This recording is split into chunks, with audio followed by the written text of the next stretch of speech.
Hola a todos, junto con saludarlos, les traigo otro video tutorial para ir viendo la materia. La vez pasada nosotros veíamos lo que era la Primera Guerra Mundial, ahora vamos a ver un periodo que dura entre la Primera y Segunda Guerra Mundial que se llama entreguerra, entre el año 1919 y el 1939. La materia que les traigo en la clase de hoy va a ser las transformaciones sociales y culturales durante este periodo de entreguerra. Como bien veíamos la vez pasada, decíamos que dentro de las consecuencias de esta Primera Guerra Mundial vamos a tener la desintegración de los imperios europeos. Vamos a tener una fuerte recesión en Europa. Las ciudades, los caminos, los puentes habían quedado muy dañados. Francia, Inglaterra, Alemania. Los cambios sociales, veíamos la introducción de la mujer al mundo laboral, principalmente como uno de los grandes cambios sociales, y el auge de Estados Unidos. Estados Unidos después de la Primera Guerra Mundial va a ser una potencia. Antes Estados Unidos no estaba tan fuerte en el concierto internacional, sí Francia, sí Inglaterra, sí Alemania, y terminada la Primera Guerra Mundial, Estados Unidos se va a transformar en potencia. ¿Producto de qué? De que la guerra no se había dado en su parte, en su territorio, y que hace préstamos a los países europeos.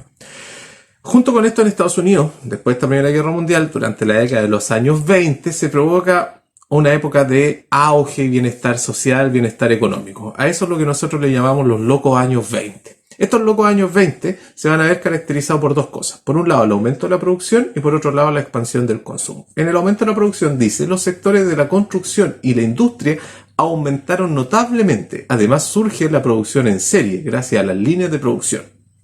¿Qué son las líneas de producción? Henry Ford se dio cuenta, para fabricar los automóviles, la marca Ford, a comienzos del siglo XX, que lo mejor era que cada uno de sus operarios se dedicara a una labor en específica y no que una sola persona construyera un automóvil solito. Eso es lo que él le llamó línea de producción. Entonces, uno ensamblaba las partes del auto, el otro le ponía la rueda, el otro le ponía los vidrios distintos y se entregaba un auto al final. Esa es una línea de producción. Y eso ayudó a modernizar la industria del automóvil y de cualquier otro ámbito. Se habla de la construcción. Lo mismo pasa hasta el día de hoy. Cuando en una construcción se va a hacer un edificio, las 10 personas que van a contratar, no todos desarrollan la misma labor, sino que hay un obrero que va a hacer la parte del cemento, la mezcla, el otro va a hacer la parte eléctrica, el otro va a hacer la carpintería. También trabajan por partes, por secciones. Entonces, de esa manera, cada persona, cada operario se especializa en un punto y lo desarrolla. Y la expansión del consumo, va a haber una disminución de precios. Como se producían más bienes, el precio va a ir bajando. Hay un aumento también de las opciones al crédito. Surgen las tarjetas de crédito con gran fuerza en Estados Unidos, lo que nosotros hoy en día estamos acostumbrados a ver. En Estados Unidos empiezan a surgir estas casas comerciales, estas tiendas de retail grandes, y que entregaban opciones al crédito para que la gente pudiera comprar los bienes que quería consumir. Y también la publicidad. Dieron como resultado la sociedad de consumo en Estados Unidos principalmente. ¿Por qué hablamos de Estados Unidos principalmente? Porque Europa, después de la guerra, le costó volver a mejorar su economía. Entonces Estados Unidos era el que estaba bien parado. Entonces nos vamos a referir en esta parte de Estados Unidos. Esta sociedad de consumo basada en la publicidad, nosotros también la tenemos hasta el día de hoy. Cuando se pone de moda un producto, toda la gente quiere tener ese producto. ¿Por qué? Porque la publicidad te hace ver que ese producto es necesario para ti o cómo tu vida va a mejorar con ese producto que tú puedes comprar. En esta época ya vamos a tener esta idea de esta sociedad de consumo, esta sociedad de masa, que frente a algo mediado principalmente por la publicidad, algo que te muestran, toda la sociedad va a querer conseguir ese bien, que es lo que trata de hacer la publicidad. La publicidad trata de vender a través de eso. En esta época también, como ven en la imagen de abajo, ahí tienen un poco las líneas de ensamblaje de la planta Ford, tienen la publicidad del automóvil, cómo se puede, el American Way, el estilo de vida americano, cómo se va a ir dando esta idea muy norteamericana, y cómo va a ser un poco la música también característica de estos locos años 20. Frente a eso, la nueva música y moda. La prosperidad económica luego de la Gran Guerra llevó a las personas a un consumo exacerbado, o sea, mucho consumo, y a disfrutar de a través de un cambio de vestimenta, aprovechar la vida nocturna con bailes como el jazz y el charleston, la comida y el cine. Recordemos que comienzo del siglo XX es un cambio muy grande. Empiezan a surgir nuevos inventos, nuevos aparatos. La radio. Antiguamente la música solamente en vitrola, ahora una radio podía transmitir música. El cine después se va a hacer cine sonoro. Empiezan a ser muy famosos ciertos actores, ciertas actrices de cine, cosa que nosotros estamos muy habituados hoy en día. En esta época surgen esas ideas. Y la música, el jazz y el charleston, era mucho más dinámica, movida, mucho más alegre que la música del siglo XIX, 20, 30 años atrás. Entonces realmente es un cambio muy drástico. La gente como tenía más dinero, tenía más recursos, había una prosperidad económica, principalmente de Estados Unidos, la gente estaba con más ánimo de ir al cine, ir a comer, ir a bailar, gastar en ciertos servicios que ya no eran de primera necesidad, pero como había dinero y había prosperidad, se podían dar esos gustitos.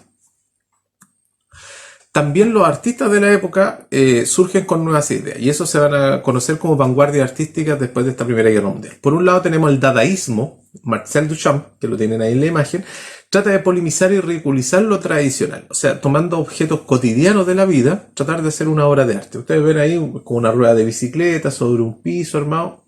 Él le daba cierto contexto a las obras de arte y él lo exponía de esa manera. El surrealismo, por otro lado, tenemos a Salvador Dalí, se sirvió del psicoanálisis, esta corriente psicológica, psiquiátrica que va a crear Sigmund Freud para representar el sueño. Esta idea de Freud del consciente, el inconsciente y el subconsciente, cómo se reflejaba en el arte. Y esto lo va a tomar Dalí principalmente. Por otro lado, Edvard Munch muestra la vida al interior a través de las emociones y sentimientos. Ese es el expresionismo, la obra de arte El Grito que tienen ahí ustedes, muy común, muy habitual haberla visto.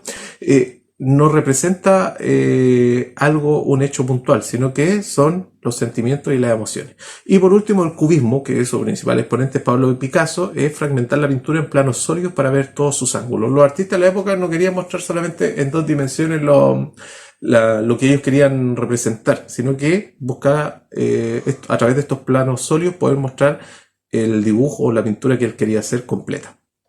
¿Por qué surgen estas vanguardias artísticas a comienzos de este siglo XX? Como nosotros veíamos antiguamente, el arte representaba lo que se veía, pero esta Primera Guerra Mundial, ¿qué es lo que dejó? Muerte, sangre, destrucción. Entonces los artistas no querían mostrar eso, o sea, va a ser un comienzo de siglo muy fuerte, muy feo. Entonces empiezan a surgir estas nuevas corrientes que no mostraban la realidad, sino que mostraban algo distinto, pero tratando de ver la realidad desde distintos puntos. Y por eso surgen estas corrientes. Esa es la relación entre estos movimientos artísticos de comienzo del siglo XX con lo que que ocurrió con la Primera Guerra Mundial.